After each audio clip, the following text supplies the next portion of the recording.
clin d'œil. Sur les maîtres du désordre. L'ordre du soleil noir, Anu Coepti, transcendance du serment des limbes. Satan ne donne rien pour rien. Au moment où le sujet meurt, Lucifer propose son marché. La vie sauve contre une totale soumission. La promesse de faire le mal. On appelle cette transaction le serment des limbes. Lex et code facimus. Le possédé criera la loi nouvelle par ses crimes. Peu à peu, une vérité stupéfiante se révèle, ces tueurs sont des miraculés du diable et agissent pour lui. Ordo ab chaos, vers l'ordre à partir du chaos, le chaos des disputes, famines, meurtres, guerres civiles, etc. La vie des morts est mise dans la mémoire des vivants, novior de seclorum, littéralement, le nouvel ordre des siècles est une réalité de sujet de la phrase, qui se poursuit dans le grand saut. Leur devise, la vie des morts est mise dans la mémoire des vivants, grande réinitialisation. Du Great Reset, vous ne posséderez rien et vous serez heureux, même pas vos droits parentaux pour vos enfants. Vous servirez Lucifer sans le savoir. Dans les prochains jours, vous serez témoin de l'objectif des gouvernements, faire intervenir l'ONU sur le logo de l'ONU, les 33 parcelles du globe des Nations Unies et les 33 pierres de la pyramide représentent les 33 degrés du rite écossais des francs-maçons. NATO, OTAN, lors du congrès des francs-maçons du 28 au 30 juin 1917 à Paris, ceux-ci décidèrent de principes directeurs qui furent aussitôt votés. Ce fut l'heure de naissance de la Société des Nations, qui vit le jour en 1919 à Genève. Les Nations Unies naquirent de cette Société des Nations en 1945 à San Francisco. La fin de la guerre prépara la voie pour la création de l'ONU en 1945, dont le siège principal se trouvait sur un terrain donné par Rockefeller à New York. Parmi les membres fondateurs de l'ONU, 47 au moins faisaient partie du CFR. Le logo de l'ONU représente la Terre depuis l'étoile polaire, il y a donc un lien avec le cycle de la précession des équinoxes et l'axe de la Terre, notre horloge avec l'aiguille de la grande ours, 7, et le lapin blanc, les glaces. Cette institution créée par les Illuminati représente l'union des loges et des temples du monde où doivent se réunir toutes les nations. Ainsi qu'il est écrit dans l'article 4 de Machiavel qui a été mentionné dans la préface, ses fondateurs furent les instigateurs des guerres menées durant ces 2 derniers siècles. Quelle ironie du sort de voir, de nos jours, les hommes de toutes les nations demandaient aux Nations Unies d'aplanir les problèmes, d'arbitrer les guerres et d'y mettre fin, ou de les organiser pour le chaos. Pour les peuples, l'ONU est l'ami sur lequel ils peuvent compter pour qu'ils prennent les choses en main. Lors de sa fondation, au moins 47 personnes, parmi les délégués américains présents, étaient membres du CFR, dont David Rockefeller. Il saute aux yeux que l'emblème de l'ONU est un symbole franc-maçonnique. Je vais le décrire ici en le comparant au sceau d'État américain franc-maçonnique. Le globe des Nations Unies est la forme circulaire du sceau de l'État américain avec l'inscription Anu Coepti, notre entreprise, en fait, notre conjuration, est couronnée de succès et en dessous, Novior de Seclorum, nouvel ordre mondial, montre le but poursuivi, celui d'une hégémonie mondiale. Les 33 parcelles du globe des Nations Unies et les 33 pierres de la pyramide représentent les 33 degrés du rite écossais des francs-maçons. L'emblème des Nations Unies a été approuvé le 7 décembre 1946. Le dessin symbolise une carte du monde figurée en projection azimutale équidistante, le pôle nord servant de centre. Autour de la carte, une couronne de branches d'olivier stylisées et croisées, le tout en or sur champ gris bleu, les mers en blanc. La projection de la carte s'étend jusqu'au 60e degré de latitude sud, et comprend 5 cercles concentriques, rapport de la 6e commission, Asselage 204. Les branches de l'olivier symbolisent la paix. La carte du monde démarque les régions d'intérêt des Nations Unies dans la poursuite de leur objectif premier, assurer la paix et la sécurité. L'utilisation de cet emblème est strictement réglementée, selon les termes de la résolution 92-I, 1946 de l'Assemblée générale. En 1946, les États-Unis disposent d'une majorité à l'ONU et contrôlent 25% du FMI. De 1971 à 1973, George Bush est ambassadeur à l'ONU. Tous les groupes et ou personnes qui demanderont l'intervention de l'ONU, U pour X, I, Z raisons s'exposeront comme mondialistes. Quelques membres, l'ONU, U égale cabale. Quel est le but des Illuminati? Vous exterminer. Voici le serment, le jubilé et la tromperie des élus. Cette idée entière est basée dans les Hébreux et est appelée le jubilé, où toute dette est annulée. Tu ne peux pas servir Dieu et l'argent. Garde toujours à l'esprit qu'aucune de ces choses ici sur terre a une quelconque valeur éternelle. 80% des personnes hypocrites, qui soutiennent encore les codes de l'ancien monde, vont disparaître dans l'abîme. Place pour le puçage obligatoire de la deuxième bête. L'éternel serment. Avant que nous le peuple, puissions accepter ces fonds, chaque individu sera requis pour faire un pacte, pour utiliser cet argent à des fins humanistes. Ou faire une sorte de serment luciférien à grande échelle, un serment à l'humanité. Comme David Spangler, directeur de l'initiative planétaire pour les Nations Unies a dit, « Personne n'entrera dans le nouvel ordre mondial sans qu'il ou elle ait fait un serment pour adorer Lucifer. Personne n'entrera dans le nouvel âge sans avoir fait une initiation luciférienne. Sans surprise, il y a déjà un plan à ça. Cela se dit comme suit. Sous cet éternel serment, je jure gage de dédier mon esprit à la découverte de la connaissance, dédier mon âme à la poursuite de l'illumination, dédier mes efforts au processus de l'abondance, dédier mon existence à amener tous les gens, dans chaque endroit, à être unis, et de dédier ma vie et mes jours, sur cette planète à la protection et à l'abondance des espèces humaines. En ce jour du, prenez ce serment éternel. Jurer un serment éternel ne résonne pas si mal, pas vrai? Spécialement si c'est pour le bien de l'humanité. Jean 5:12, VRJ s'y oppose fortement. Mais parmi toutes choses, mon frère, ne jure pas, même au nom du paradis, ni au nom de la terre, ni par n'importe quel autre serment, mais laisse ton oui être un oui, et ton non être un non. Laissez-vous tomber en condamnant. Ensemble, contribuer sans limite à un avenir durable pour les générations futures ensemble. Un groupe de personnes réfléchies peut changer le monde illimité. Regardez au-delà des frontières avec un esprit ouvert. Résistant, authentique, durable dans le temps et de caractère mission/vision enrichir la société et l'économie en connectant les connaissances, les compétences, l'expérience, les réseaux et créer des solutions innovantes, enrichir, humain et axé sur les résultats, comme en témoigne la façon de travailler ensemble, créer, nouvelles idées ou applications.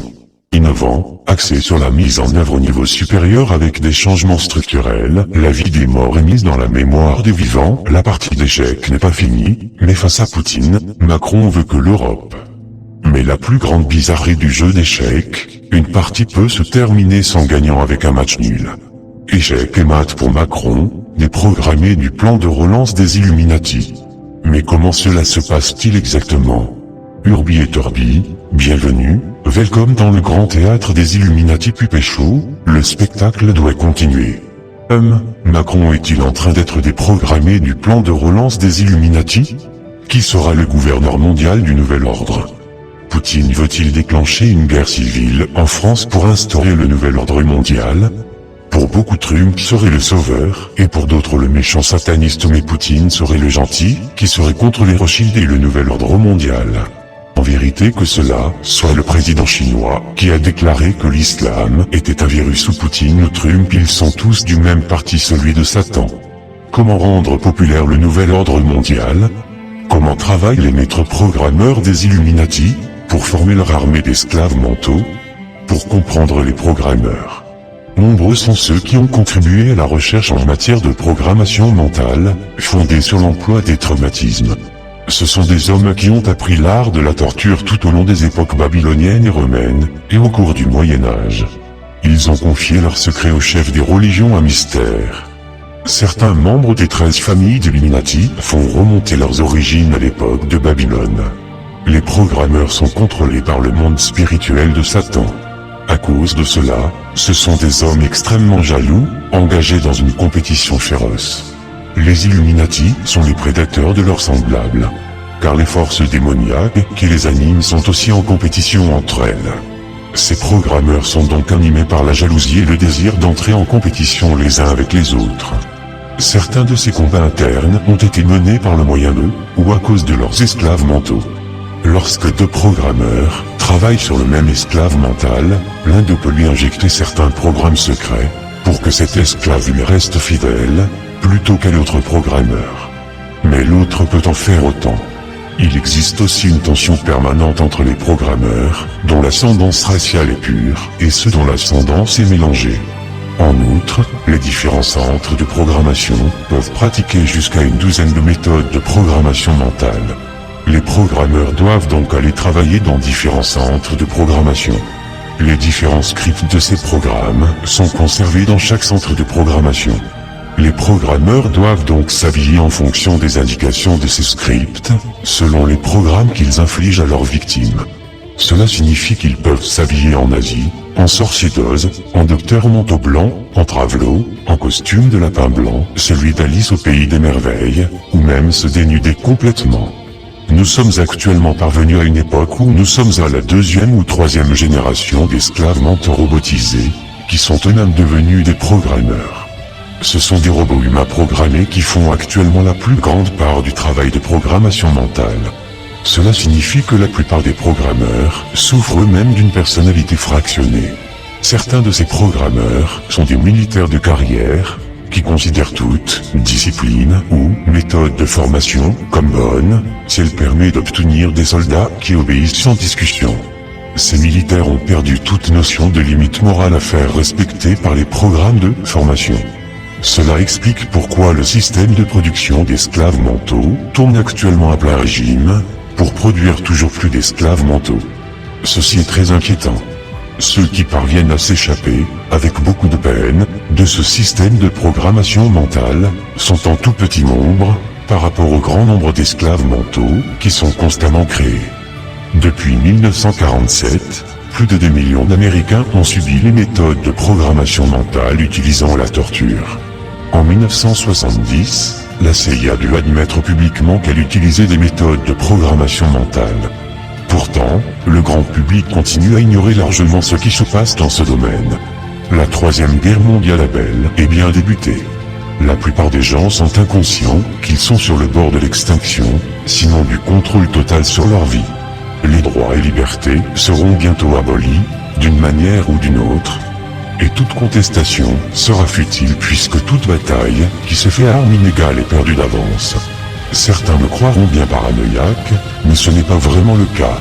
Disons que je crois qu'aucune transformation ne viendra de la part des humains. Là où il y a de l'homme, il y a de l'hommerie. Malgré toutes les manifestations, malgré tous les discours, malgré toutes les statistiques, malgré toutes les pétitions, les politiciens continuent à se vautrer sans vergogne dans le mensonge, la perfidie et la trahison envers leur population. D'un autre côté, toutes les dérives des gens ordinaires n'ont jamais été aussi divisées et méchants les uns envers les autres. Il n'y a qu'à voir ce que l'on fait à nos personnes âgées, retenues dans leur chambre comme de vulgaires prisonniers. Il n'y a qu'à voir comment certains individus peuvent devenir très agressifs et menaçants contre ceux qui osent contredire leur vision étroite et leur certitude. Les scientifiques partagent leurs études scientifiques, les médecins émettent leurs avis médicaux, et les autorités les bâillonnent, les censurent et les bannissent. Avec les convois de la liberté, contre le pass vaccinal, de cette partie sera très facile à jouer. De révélation en révélation, les réseaux pédocriminels occidentaux seront démantelés. Les services russes et chinois disposent de bases de données exhaustives sur les activités criminelles des politiciens occidentaux. Or, si l'on s'en tient à l'importance sacrée de l'enfance dans l'inconscient collectif slave, la peine de mort sera rétablie pour ces crimes. La manipulation mentale traumatique sera remplacée par une manipulation harmonique et psychotronique des masses non douloureuses et bien plus efficace. Le pôle sino-russe révélera au monde l'existence de technologies non polluantes et surnuméraires, qui seront diffusées à l'échelle planétaire. Pour en bénéficier, il faudra se soumettre à l'implantation d'une puce, sans laquelle, cette technologie sera inopérante. S'ensuivront d'innombrables procès publics de la classe politique occidentale pour crimes contre l'humanité. La vieille caste politique sera éradiquée afin de couvrir les vrais donneurs d'ordre du nom restés aux manettes dans l'ombre. Quant à la dite dissidence actuelle, elle applaudira dès demain l'événement du nouvel ordre mondial, sans même comprendre qu'il se met en place sous ses yeux. Elle aura avalé la gaule et l'hameçon sans même s'en rendre compte. C'est Satan qui, œuvrant au travers de satanistes secrets comme Karl Marx, a créé le communisme. En Russie, Marx, Engels et Lénine sont devenus une trinité satanique. La représentation commune de ces trois personnages a longtemps été répandue dans toute la Russie. Lénine fut transformé en un véritable Christ communiste. Les médias occidentaux n'ont pas réellement expliqué de quelle manière ces trois hommes ont été exaltés comme une véritable trinité par la propagande de l'État communiste. Si je mentionne tout cela, c'est pour expliquer que ces hommes n'ont été que des manifestations partielles de l'Antichrist, comme le sera aussi le faux prophète. Tous ceux qui veulent comprendre de quelle manière l'Antichrist agira en public doivent étudier Machiavel, Hitler, Antiochus Épiphane, Lénine, et d'autres manifestations partielles de l'Antichrist, comme les divers papes. La plupart des réformateurs, comme les premiers puritains américains, considéraient le pape comme l'Antichrist. De nombreux papes ont été des bons exemples de l'Antichrist. Nous sommes face à un régime mondial de 36 superloges associées à un maillage bancaire intégré à l'échelle internationale. Ce système est piloté par le Comité des 13, sorte d'assemblée supranationale décidant du sort des peuples et des nations. Ce comité, caché, a volé à l'humanité toutes les plus hautes technologies et le savoir, afin d'asseoir son pouvoir dans l'ombre. Les idéologies et les religions sont ces pions qu'il joue sur le grand échiquier mondial pour forger le monde à son image. Nous sommes donc bien confrontés à l'échelle terrestre à un coup d'État universel. Ce pouvoir illégitime viendra à s'effondrer sur lui-même. En attendant, il faut veiller à ne pas nous perdre par les leurres qui nous tend. Tu peux t'apercevoir que cette planète est couverte d'une sorte de moisissure qui prolifère la pourriture des vers de ton cadavre. Vous espérez un miracle? Transcription des clés énochiennes, un langage oublié depuis la nuit des temps. Ô vous cieux, qui demeurez dans le premier éther, vous êtes puissants dans les régions de la terre, et vous exécutez le jugement de Satan. À vous, il est dit, voyez la face de Satan, votre Dieu, le commencement de la consolation, dont les yeux sont la brillance des étoiles. Lui qui vous a donné le gouvernement de la terre et sa diversité indicible, en vous pourvoyant d'une force intelligence, qui peut tout disposer selon la providence de celui qui est assis sur le trône infernal et qui se dressa au commencement, disant, que la terre soit gouvernée par région et qu'elle soit divisée, de sorte que sa gloire soit toujours ivre et tourmentée en elle-même. Que son orbe court avec les étoiles, et qu'elle serve en fille de service. Qu'une saison en confonde une autre, et qu'aucune créature ne se ressemble, ni sur elle ni en elle. Que tous ses membres diffèrent, entre eux par leur qualité, et que nulle créature ne soit l'égale d'une autre. Les créatures raisonnables de la terre, qu'elles s'affligent et qu'elles se déracinent les unes les autres, et que les demeures oublient leur nom. L'œuvre de l'homme et sa pompe, qu'elle soit effacée. Que ces édifices deviennent des tanières pour les bêtes des champs. Que l'intelligence de la terre soit confondue par les ténèbres. Pourquoi? Je me repens d'avoir créé l'homme. Pour un temps, que la guerre soit reconnue, pour un autre temps, qu'elle soit éloignée, parce qu'elle est le lit du putain, et la demeure de Lucifer. Ô vous portes de l'enfer, ouvrez-vous. Les paradis qui sont au-dessous de vous, faites qu'ils vous servent. Gouvernez ceux qui gouvernent. Abattez ceux qui tombent. Accroissez avec ceux qui accroissent et détruisez ce qui est pourri. Faites que nul lieu ne demeure en seul nombre. Ajoutez et diminuez jusqu'à ce que les étoiles soient dénombrées. Dressez-vous, venez, et apparaissez devant l'alliance de ses bouches, qui nous a juré en sa justice. Ouvrez les mystères de votre création et faites que nous participons à la sagesse immaculée. Y a-t-il une vérité absolue? C'est quoi la réalité, la vérité? C'est que votre monde démon de mensonges va disparaître, et enfin, la vérité n'existe pas, à chacun sa vérité, la vérité est la correspondance entre ce que je dis, et ce qui est, elle s'oppose donc à la fausseté, au sens d'erreur, mais aussi du mensonge. Détenir la vérité, c'est donc énoncer un discours objectif, qui correspond à la réalité. Vous êtes tous des hypocrites, traîtres et poules mouillées. Ils nous ont muselés, apeurés, asphyxiés, robotisés, désensibilisés. Jusqu'où faut-il pousser, jusqu'à ce qu'on comprenne qu'on ait le couteau sous la gorge? Je suis dépité de voir que les gens n'osent même plus penser. Ils n'ont plus de cerveau. Pile contre face. Face contre pile. Quelle est la plus juste? Quelle est la plus vraie? Ils appartiennent, les uns et les autres, au même monde, ils font partie du même système de croyances satanistes contre lucifériens, chacun défendant son Dieu contre celui de l'adversaire. transmettre pour ne pas oublier, même quand la douleur se mêle à l'horreur.